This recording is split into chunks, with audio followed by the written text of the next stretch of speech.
Good morning, everyone. My name is Isabel Franco. I'm so happy to have you here today with Tom Fox, Cynthia Catlett, and Flavia Rivas. Thank you for attending our EPIC quarterly event, co-hosted by Charles River Associates and Azevedo Sette Advogados. Because of a series of successful events with Tom Fox here in Brazil, Azevedo Sette and Charles River Associates will be co-hosting on a quarterly basis the series of seminars with Tom Fox, and it's being called Breakfast with Tom Fox. So it will happen every first day of the month of December, March, June, and September from 9:30 a.m. here in Brazil to 10:30. It's 1 hour. Thank you so much, Tom, because he has to get up a lot earlier to be here at 9:30. So Cynthia, thank you so much for your continued partnership. So in this series, we will always have Tom update us about the most important trends and developments related to FCPA, anti-corruption compliance, and risk management considerations using Tom's incredible practical approach. This event is our chance here in Brazil to directly engage with Tom, and everyone is encouraged to participate and ask questions. Please send your questions early. Throughout the event, you don't have to wait until the end, although we will follow our program here and the answers will be given later. So we will have live simultaneously translations for those who prefer to follow us in Portuguese. So if you look, and this I'm going to say in Portuguese, tem botãozinho aí de interpretation. Se você quer ficar do jeito que tá, pode ficar em off. Se preferir em português, coloque em português, porque já vou agradecendo o Carlos, estará sendo o nosso intérprete de hoje. So the series will be called Breakfast with Tom, and we had thought of using the famous series of TV called Charlie's Angels, but we found out that it's a bit outdated. The younger people on our team didn't really know my favorite city, so this a series. So the idea is it's always Cynthia, myself, and a special female guest interviewing Tom. So have a wonderful webinar with our evangelist. Cynthia? Thanks, Isabel. As always, it's a pleasure to be with you and Tom. I'm thrilled to be a part of this initiative, as always, with you. You are also, in some way, a compliance evangelist of sorts in Brazil, and it's an honor to be a part of your team in this initiative. Tom, thank you for joining us. I'm thrilled to be here today. For those of you who don't know, Tom is the Compliance Evangelist, and that is a trademark. So I apologize, Tom, for having used it as a reference with Isabel, but I'm sure you will agree that she is one here in Brazil. Tom is the voice of compliance. He's literally the person who wrote the book on compliance and the Compliance Handbook. This most recent second edition was just published in 2021. He is the author of 19 different books on business leadership, compliance, and ethics and corporate governance. I myself consider Tom Fox a tremendous reference on compliance. When I have any issues or questions or need a reference guide on a specific case or thought leadership, he is my reference on best practices under FCPA interpretation and any bribery related issues. He is an award-winning author, and we are really, really happy that he is willing to give some of his time with us here today and on a quarterly basis. Today, I'm also thrilled to have a friend and client, Flavia Ribas, joining us.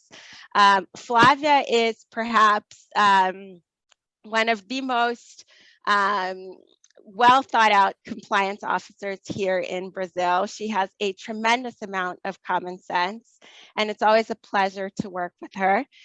She is currently the compliance officer for Davida here in Brazil. I've had the pleasure of knowing her and working with her for the past decade.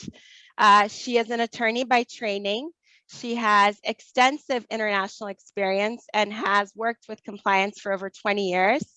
She has worked in the consulting world and led Philips' compliance program in Latin America and kicked off BRF's compliance program in Brazil before leading Davida's Brazil compliance functions in country. So it's a pleasure to have you as our special guest, Flavia.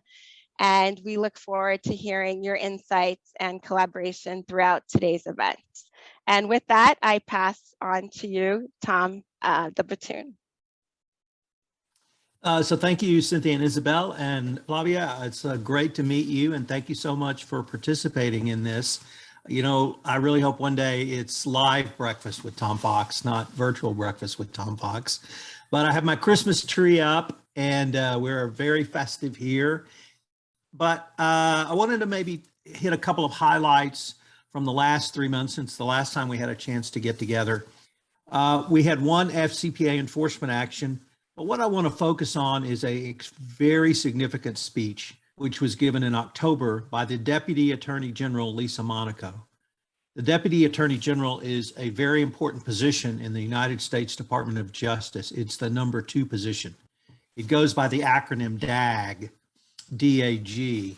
So when people talk about the DAG, that's really a term of respect, even though it may not sound like it. But the DAG gave a speech, and she gave a speech that every compliance professional in the United States, in Brazil, and the rest of the world needs to be aware of, because she announced some significant changes in the focus of the Department of Justice around FCPA cases, other white-collar crime, antitrust, a myriad of types of laws that deal with international business. I put together a white paper with some details, or rather kind of a longer form of what I'm going to give to you today that Isabel can distribute to all of the attendees as well if you want to read more about it. Number one, Deputy Attorney General Monaco reinstituted the requirement of the Yates Memo. Now, the Yates Memo was a memorandum released in September of 2015. And in that memo, the then Deputy Attorney General, Sally Yates, announced that if a company wants any credit for self-disclosure, they have to turn over all evidence of all wrongdoing to the government. So what that means for you as the compliance professional, if you are in private practice doing investigations, if you're an in-house compliance professional charged with any part of an investigation, you now have to get evidence, all evidence of everyone's involvement in any bribery or corruption, and turn that over to the government, no matter how small the amount of evidence or no matter how high up the person might be in your corporation. This is an increased burden on all of us, but the Department of Justice has decided that they want all evidence, and they'll make the decisions on who should be prosecuted, et cetera. So that's a pretty big change, number one. Number two is monitorships. The prior administration, the Trump administration, the Department of Justice disfavored monitorships. That has dramatically changed. And Deputy Attorney General Monaco announced that the prior rules around monitorships were withdrawn. So what the Department of Justice is saying is several things here. Number one, there will be an increased use of monitorships. We've obviously had monitorships in cases around Lava-Jato and other cases originating in Brazil. And I would expect to see more monitors in those type of cases, perhaps with a Brazilian monitor and a US monitor. The Department of Justice views monitorships as an important tool for several reasons. And these, I think, every compliance professional will understand. Number one, the Department of Justice wants to make sure that the company fulfills its agreement under its deferred prosecution agreement, non-prosecution agreement, or whatever agreement is made with the company at the end of an enforcement action. Number two, the monitorship, the view of the monitors has changed from being a punishment or something punitive to something that's actually a benefit to the company. And I say a benefit to the company because the monitor can now help the company build out their compliance program. Many years ago, I was at a company that was under a monitorship. And back then, the rules were very different. The monitor didn't help you. The monitor only told you you were right or wrong in what you did. That's changed. And the monitorship can be a great ally to everyone on this call or this event, as well as the overall corporation, because they can help you create a truly best practices compliance program that you can use after your enforcement action ends. So it's to help the company create and build out a better compliance program. And number three, in the United States, we've had several cases of recidivism, meaning companies who had one FCPA violation agree to a settlement, and then they have a second or a third. And that, I think, has troubled the Department of Justice quite a bit. And so the Department of Justice views a monitorship as a way to prevent recidivism. Because the monitor can provide an early warning system. The Department of Justice clearly communicated that monitorships were going to be back in play and that they will use them actively going forward. We haven't seen a new enforcement action since the announcement, but this is one of the biggest changes that I have seen. And really, as I've said several times, everyone on this call needs to be aware of this change. And you obviously don't want to be in an enforcement action. You don't want to have a monitor after an enforcement action, but so hopefully you can use this information to try to convince your management that it's really in the company's interest to build out a compliance program now. But if you do find yourself in that situation, the monitor can be your ally and your friend as a compliance officer to build out your compliance program. And the final point is something that will not be new to anyone on this call is the increased international cooperation. Obviously, I would say Brazil has led the way in bringing international anti-corruption enforcement actions as the first company or country rather to do so aggressively other than the United States. And the United States, I think, has seen, the Department of Justice has seen the value in having countries such as Brazil, the United Kingdom, Singapore, now France, bring enforcement actions where the U.S. Department of Justice may have a part of it. They may be behind the scenes. They may be involved somewhat, but they're not the lead agency.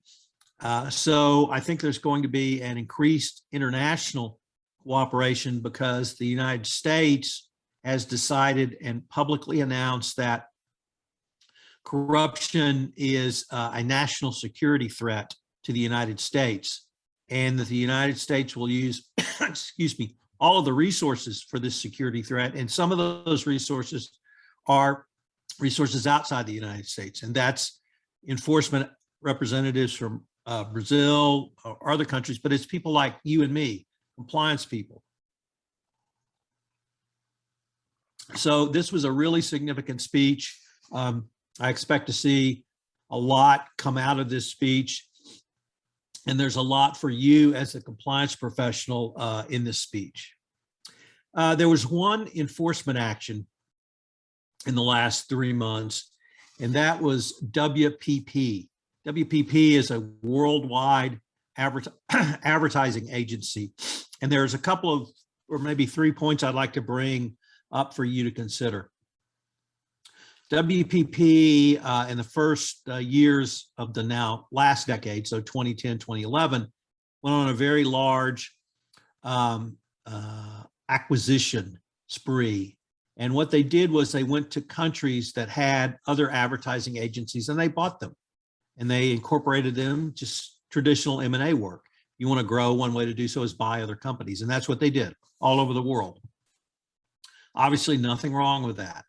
And then as part of the financial incentive package for the owners of these companies to sell, they had to stay on with WPP and continue to do work and continue to grow the businesses in their local countries. Once again, absolutely nothing wrong with that.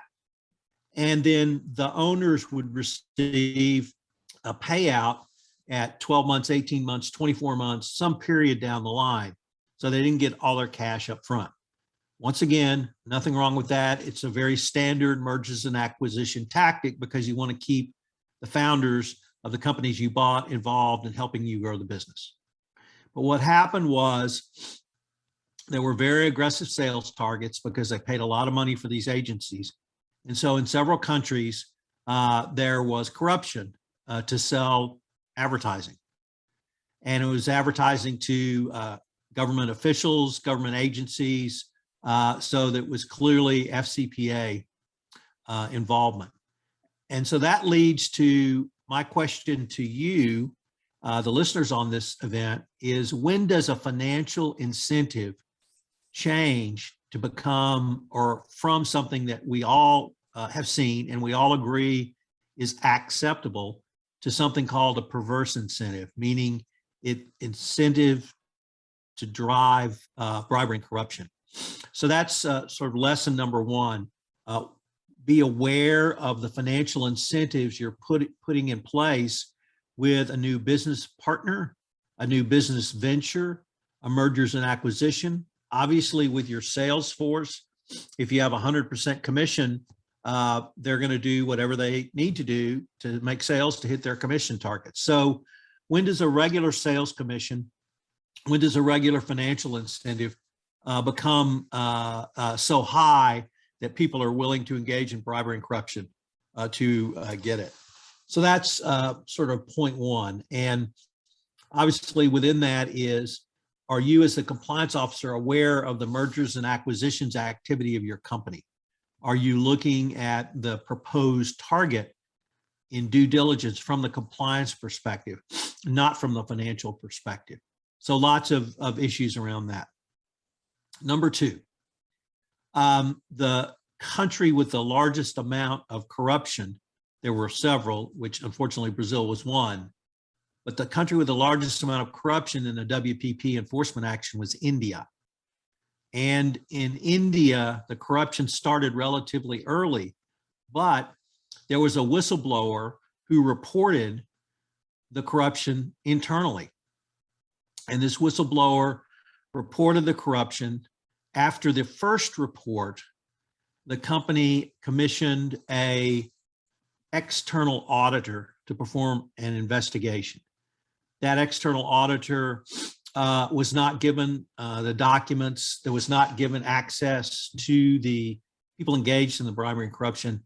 And so the investigation did not discover the corruption that was going on. So point number one, if you've got a serious allegation, you better pick up the phone and call Azevedo. Don't call some auditor who can't, number one, I don't know if they could have done the investigation, but they weren't given access. And if you hire me, I'm going to tell you, all right, I want access to everything and I want access to all the witnesses. If you're not going to give me that, then I can't help you because it's not really a robust investigation. So if you have a serious matter that comes up, you have to have a serious response. And that means someone who's seriously good on doing investigations.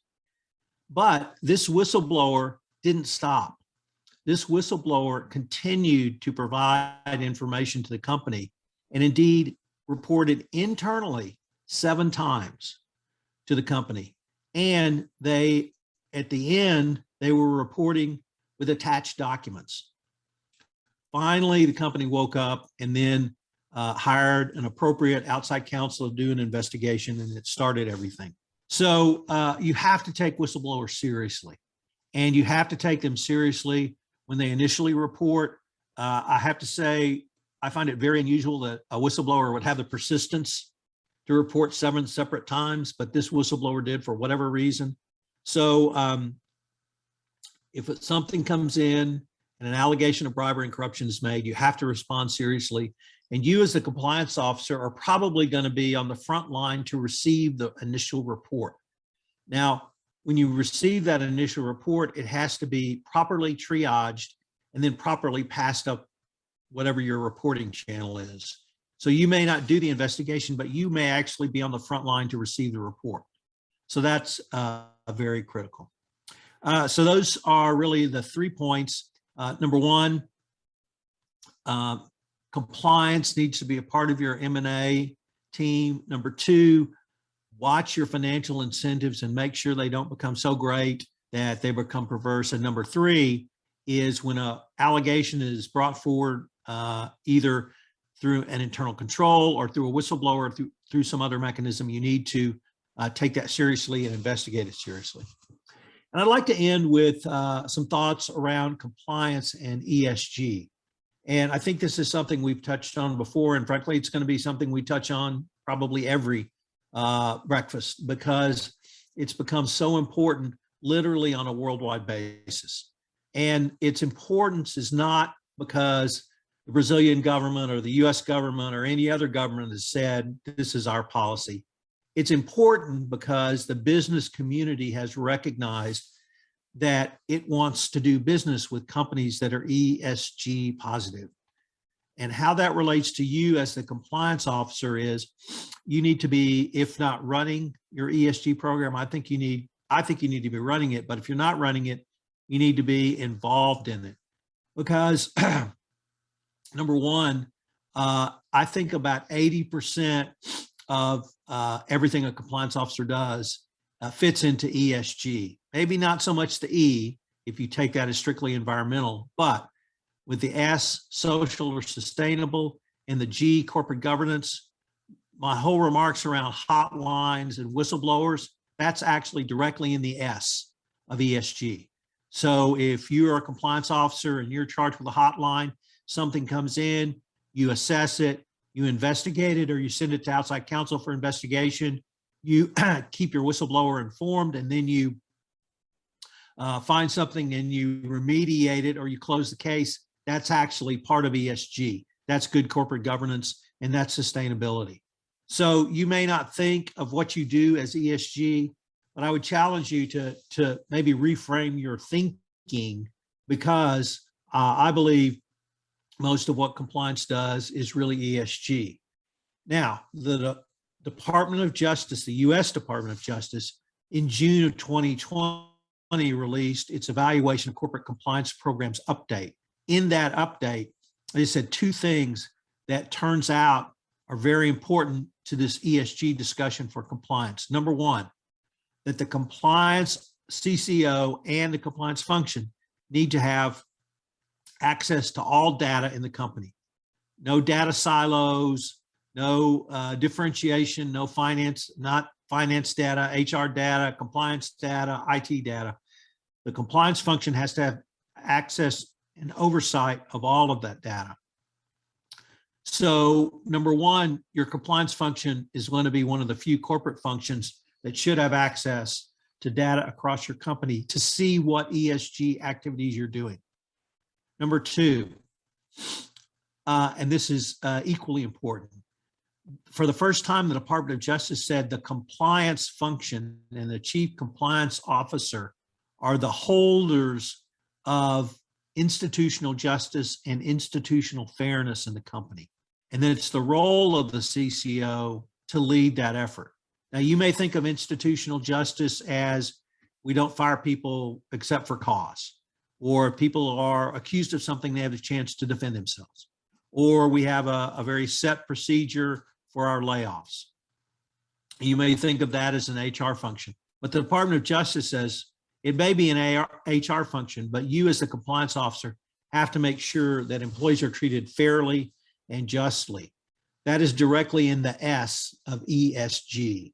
So we now have the regulators from now almost 2 years ago saying things that the compliance function and the chief compliance officer must do for their compliance role fit directly into ESG.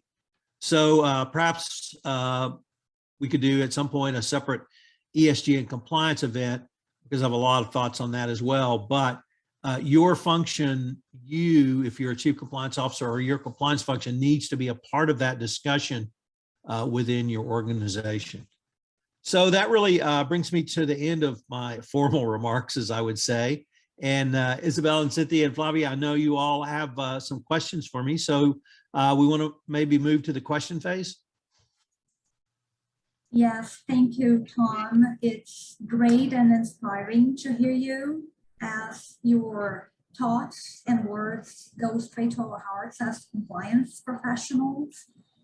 And we actually do have a first question from one of our invitees. This is João Elec, and he asks the following. It is widely known that monitorship were invasive, cumbersome, expensive, and the way to minimize such impact was to identify a soft monitor. What has influenced the change to turn monitorship into an ally? And are the monitorship effectively following the new patterns? So that's a great question. And it's something that I've thought about a lot, because when my company was under a monitorship, it was not viewed as a positive experience. And the monitor was not viewed as an ally of the company. They had an unlimited budget and they exceeded it. So all of the things that were said in that question, I personally experienced. So the change has come in a couple of different ways. Number one, I'm sorry, I forgot the name of the person who asked the question, but that person and myself, and I think a lot of people in the compliance community felt that way. And even if it wasn't right, our perception was that's how monitors were. And so there was, I think, a fair amount of discussion, a fair amount of pushback to the regulators. Whatever this is, it may be a good program in practice or in theory, but we need to change the focus a little bit. So one, people like us had those discussions. Number two, the regulators in the United States, the Department of Justice, saw that they were not getting what they wanted from monitors. And what they wanted from monitors was to get the company successfully through the enforcement agreement, whether it was deferred prosecution agreement, a non-prosecution agreement, or others. Because it did the Department of Justice no good to enter into a DPA and then have the company fail. No one wanted that. The company didn't want it, the Department of Justice didn't want it, and the monitors didn't want it. So the monitors really had to move from just assessing to more helping. And the third thing is, I think, frankly, in the early days of monitorships in the United States, there were a very limited number of monitors. And for whatever reason, the Department of Justice tended to appoint ex-prosecutors. I'm not a criminal lawyer. I've always practiced law on the civil side of things. So I don't have a prosecutorial mindset. And I think many monitors were perceived to have that mindset. And then over the last 5 years or so, we've had a growth in the number of monitors. And so we have a much wider variety of monitors. We have monitors who are internal auditors. We have monitors who have been in consulting practices. We have lots of monitors who are not former prosecutors. And so, and then also is gender and racial diversity.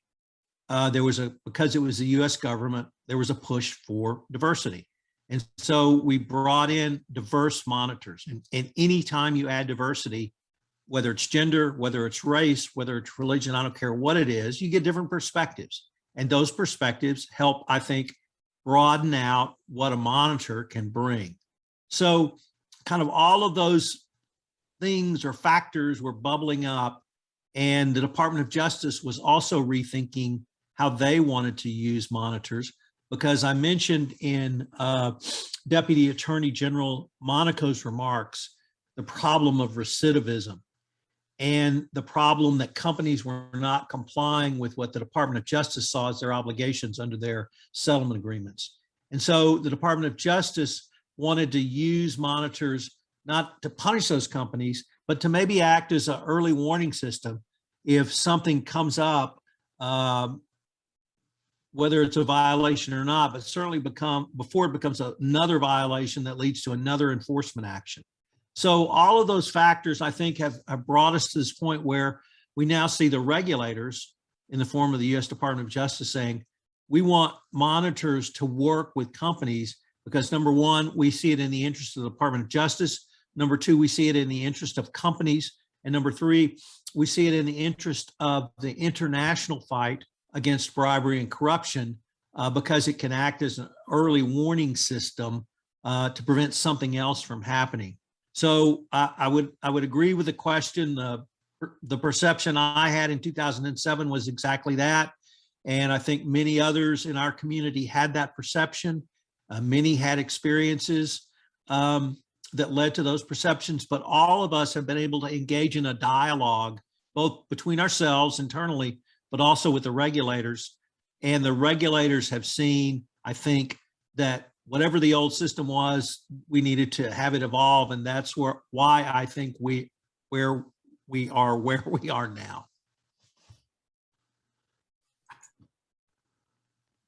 Thank you, Tom. The question from João Elecchi, our former compliance officer for Petrobras.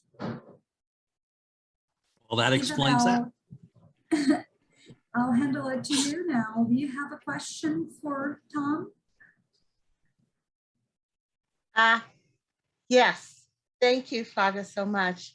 And yes, that is a big name here in Brazil, Tom, John Elect, because he is now on many boards here in Brazil. So after having been the Chief Compliance Officer of Petrobras.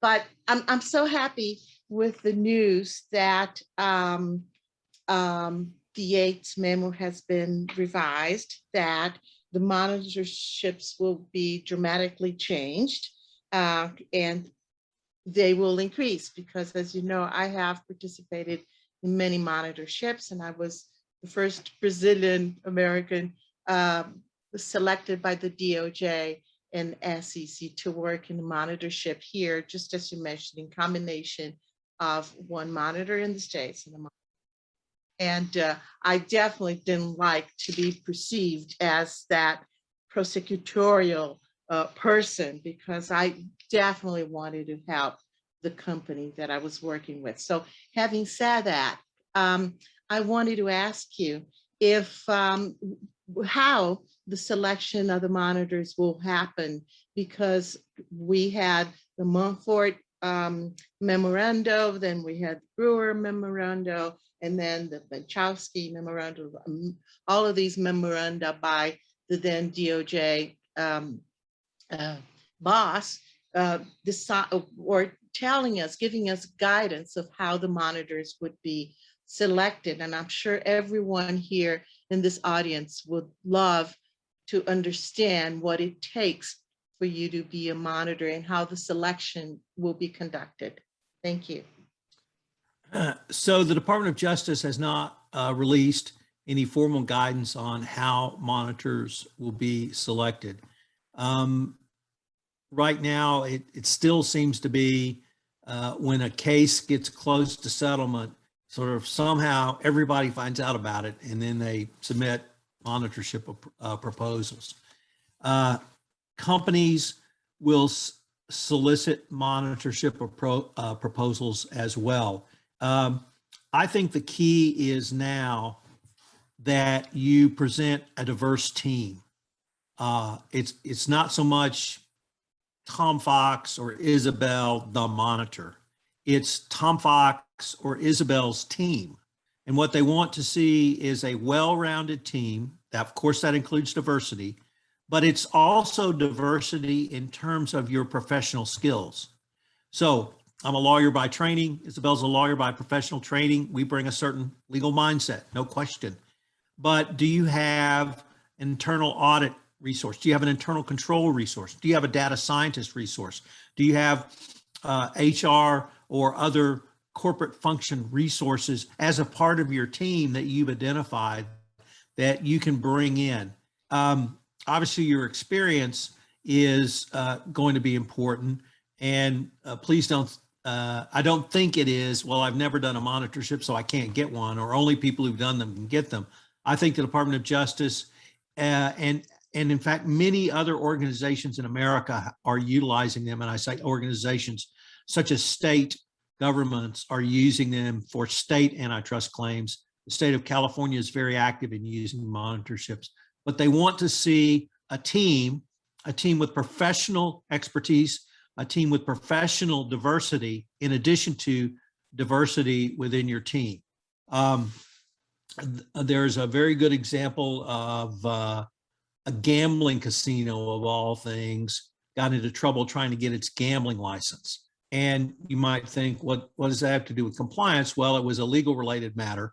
And a company, a law firm, put together a very diverse team and was able to get that from the state of Massachusetts. So we're seeing the monitorship concept is really expanded in the United States. Then that's created a broader pool of monitors. So people can actually say, I was a monitor, so I have some experience.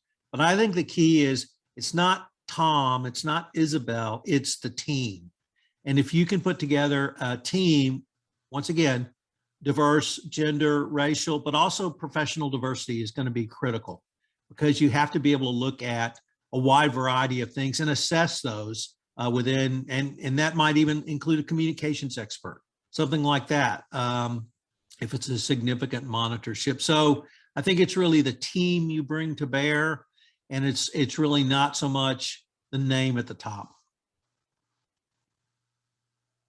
Oh, and for the person who wants to get into monitorships, you could start by working at a company and being a part of a team. You're not going to walk in and get a monitorship as a relatively junior or younger employee, but you can start working your way up, whether it's a consulting firm like Charles Rivers, whether it's a law firm, whatever it might be. If you work in one of those organizations where you become a part of a team and you can see the process, because the monitorship is really a process.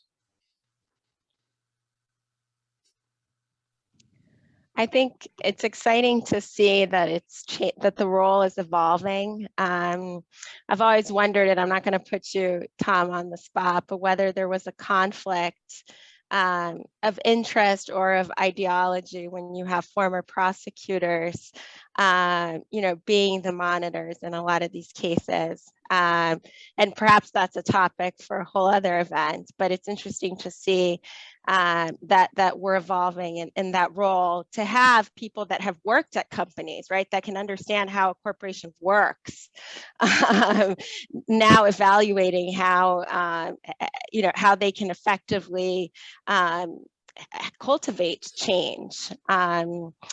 But we can have a whole other event on that.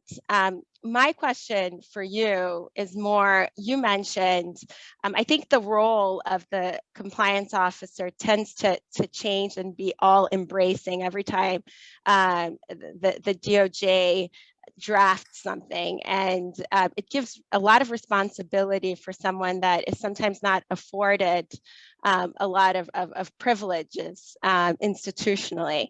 And when you spoke of institutional justice, that's something that I wanted you to try to interpret, because it seems to be a very broad and overly burdensome term, especially nowadays. you know, when we're talking about justice, we're talking about equitable hiring practices. That seems to be an all-encompassing role and a lot of responsibility to be put on a compliance officer. And I don't know if there's any guidance or if there's been any interpretation as to what that means. So if you could just share with us some thoughts on that, I'd appreciate it. Let me see if I can answer in a little bit different way, Cynthia. My father fought in World War II, and he came out of that war thinking that one of the reasons America fought was to give the working man a voice, and a voice where they work, and that people, workers, whether they be blue collar workers on a factory floor or accountants, had to be treated fairly. And in his mind, that meant if you were terminated, you had certain rights. One, you had a right to appeal your termination. Two, you had a right to present evidence or talk to someone to try to show that the reason the company came to the conclusion was wrong, or they didn't have the legal right to do so. Now, that's sort of a union workers' rights argument. But somehow my father came out of World War II with that idea. That's the same basic idea we're talking about now. Are you going to treat people fairly? So in the union or workers' rights context, you have a contract. You have a contract between a company and a union. Now we have laws. In the United States, we have anti-discrimination laws. Can't terminate someone for race, religion, gender, sexual orientation, and some other things, unless you have cause. And if that cause is documented. Now think about that in the context of what a compliance officer does. We get a hotline report in, we then triage it, and then we investigate it. And based on that investigation, or we send it to outside counsel, but it's based on that investigation, we make a decision on what to do. That decision could be to remediate an internal control, or it could be to terminate an employee that we feel has violated our code of conduct or other policies and procedures. But we don't make that decision without evidence, documented evidence that we can show to a regulator. In Brazil, you may have to show that to a judge, a labor court judge, or other legal proceedings. But it's that documented part that we have to do as compliance officers. So to me, and the reason I give my father's example is I see this as just one long evolution of rights in the workplace. Now we have many more rights in the workplace than we did, obviously, 60 years ago. But that evolution of rights are many of the things that we as compliance officers do, and we call it compliance. And that when someone is terminated or when a change is made, that change is made based upon an investigation and documented evidence. And that's the fairness part. And that if you fire someone, and I will use this example because it happened to me, in my last corporate position, we terminated people in Brazil for cheating on their expense account. Clearly a violation of our rules, clearly a violation of company policy, and clearly a termination offense at that time. About 3 weeks later, our top salesman in America was discovered cheating on his expense account. And I said, we have to terminate him. And the company said, we can't terminate him. He's our top guy. Like, if you have one rule, you have to follow it. So if you terminate people in Brazil, you have to terminate them in the United States. And that's also a part of fairness. And that's also a part of what a compliance officer will see. They will see the terminations or violations of codes of conduct or policies and procedures on a worldwide basis. And you have to make clear to your employees, if you work for an American company and you don't work in the United States, you're going to be treated as the same as an American would. And the same if you're a Brazilian company and I'm working for a Brazilian company in America, I have to feel like I'm going to be treated the same. So I really see that as a long evolution, and I see it as what we are doing in large part anyway. And that fairness and justice part is one of the things that's in the S of ESG, the sustainable part, because that, at least in the United States, people want to work at companies where they feel like they'll be treated fairly.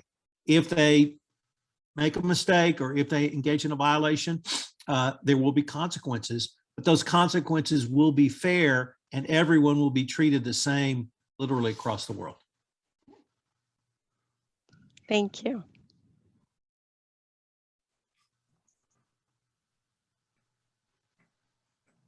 Tom, we have another question from our audience.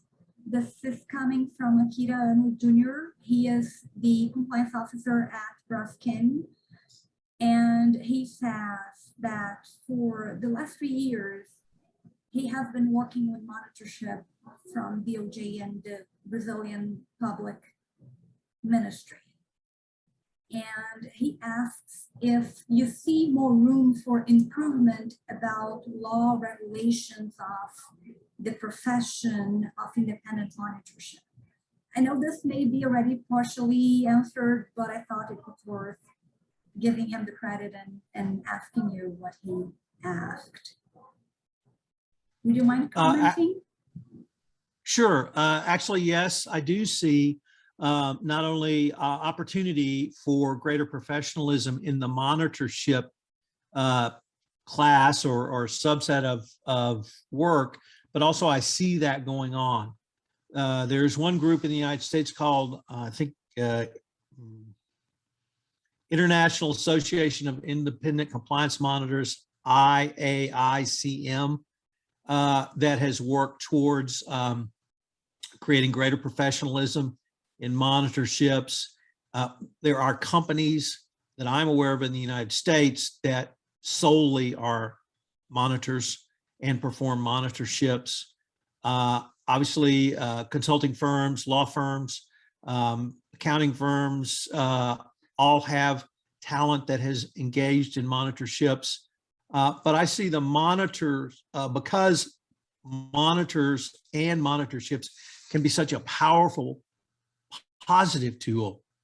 I see that many, and once again in the United States, as I mentioned, many states and other agencies outside the US Department of Justice are using monitors because they are such a powerful tool. So I think this class of monitors will grow professionally, and I have to say I'm greatly encouraged by not simply Deputy Attorney General Monaco's statements, but when I read them and I sat back and I thought about this evolution and what I saw and what our prior questioner experienced as well.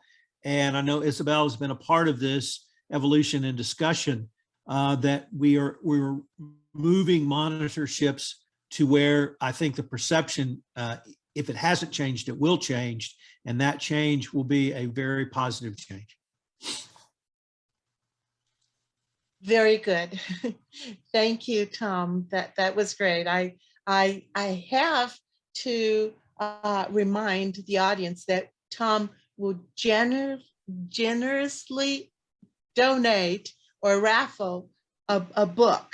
So please stay here until the end of the webinar there, because we will then raffle a book if you're here, okay? I have one more question and then we will go on to the raffle. And this one is from a dear, dear partner of mine, the founder of my law firm, Ordelio Azevedo. And he is a real transactional lawyer. So he's used to, for more than 50 years here in Brazil, doing a lot of transactions. He means business. So he is asking you, what do you think about the argument of some people that compliance means more bureaucracy and delays the regular flow of business? So obviously this is a discussion that's been ongoing in the 15 years I've been in this profession and before that, and it will go on forward. But here's my response to that. Number one, 15 years ago, compliance was seen as a legal response to legal requirements, such as the U.S. Foreign Corrupt Practices Act, such then became the Clean Companies Act. In the middle of the last decade, compliance changed from something largely driven by lawyers, for lawyers, to a business process. And when you change from a legal process to a business process, you have the opportunity to improve business efficiency, and as Isabel and I explored the last time we were live together in Sao Paulo, greater return on investment. So I firmly believe that properly done, compliance is a business process, and best practices compliance programs lead to greater business efficiency, which leads to greater ROI. So that's one argument. Argument number two is compliance is no longer a nice thing to have. Compliance is not even a must-have. You have to have compliance to get into the game, what we call in poker table stakes. If you don't have a compliance program, it's not that you can't do business, it's that no one wants to do business with you. So I'm in the energy industry. I grew up in the energy industry. Many people on this event, I think, are also in the energy industry. If Tom Fox Energy Company wants to do business with Petrobras, the second thing Petrobras asks for is, what's your compliance program? If Tom Fox Energy wants to hire a contractor in Brazil, the first thing I'm going to ask for is, let me see your compliance program. So that's just to get into the game. So businesses require other people they do businesses, whether it's a contractor, whether it's a sales agent, whether it's a joint venture partner, whether it's a merger and acquisition candidate, you have to have a compliance program. And number three is that within the broader discussion that we've had around ESG and where I see compliance fitting into that, now we have the investor class, we have shareholders, we have private equity companies, we have banks who are lending money. We even have insurance companies who will insure your risks. They want to see what's your ESG program, and not just you tell them about it. What's your documentation? That's the key for compliance. I know I've said this because I say it every time I talk. What are the three most important things in a compliance program? Document, document, document. That's exactly what is needed in ESG. It's not that you say you have an ESG program, it's that you document it. That's what we do as compliance professionals. So the evolution of compliance from a legal to a business process to what I see now also works into an ESG discussion.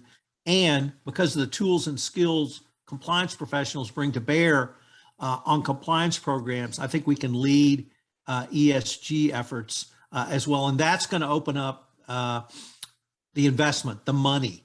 How do you get money to your business, whatever it is, whether it's you're a U.S. public company selling shares on the stock market, whether it's private equity funding, bank lending, whatever it may be, you have to have that documented evidence of not only your compliance program, but to your overall ESG program. That's great. Thank you so much, Tom. Now it's the time that everyone's been waiting for, the raffle of the book, right? Tatiana, ready?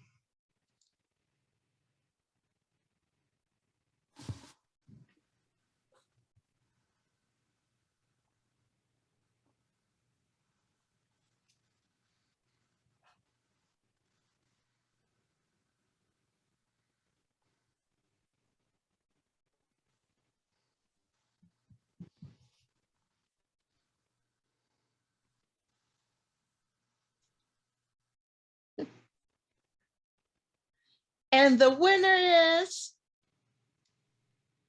Nicolas Poblechi Rodriguez, who, and I promise everyone this has not been fixed, but he is on our team. Thank you so much. Okay, but Tom, can you remind us again how to buy the book? And if we have a discount? Yes, you do. You can buy the book at LexisNexis/Fox, and the discount, you get a 20% discount if you use the discount code Fox. So it's published by LexisNexis, and it would make a great Christmas present for your compliance professional. So please feel free to order some. And Nicholas, if you're still listening, I need you to send me your mailing address, and I will autograph a copy and send it along to you. And this has been a ton of fun. I'm looking forward to March 1 now. And perhaps some other topics have come out of this. I know both Flavia and Cynthia, and you, Isabel, suggested, you know, perhaps some follow-up. So if you guys would like to do something like that, I'd love to talk to you about any of those topics as well. Great, thank you. Cynthia? Sure. Thank you. Thank you, Tom. Thank you, Flavia. Thank you, Isabel. Tom, always a pleasure. Flavia, it was really great to have you here with us. Isabel, always a pleasure. Thank you, everyone, for being here with us today. Can't wait for March. We'll be sending reminders, and obviously if there's any issues or topics that you want covered on our next event or anything that comes up beforehand, feel free to reach out to myself or Isabel or Tom for that matter. Thank you, Cynthia, and thank you, everyone. It's great to be aside of you on this. It was a pleasure, inspiring, and we start the day with a lot of energy to transform the environment around us, make our working environment the best we can, and execute our purpose. So thank you. Well, with that, unfortunately, the 1 hour is so short. I have to thank everyone, of course, especially Tom. It's wonderful to have you, Tom. Cynthia, Flavia, my team for always giving all the support that we need, especially our marketing manager, Tatiana, who's always takes care of every detail here. And remind you that our next event is obviously, because it's quarterly, March 1st of next year. And I would suggest that you block March 1st and then all of the first days of the quarter, so that we'll be here with you and you never miss Tom Fox speaking with us. With that, I know it may be a bit early, but already wish you a wonderful holiday season and great new year next year. Thank you, everyone. Have a Thank you. compliant year. Bye.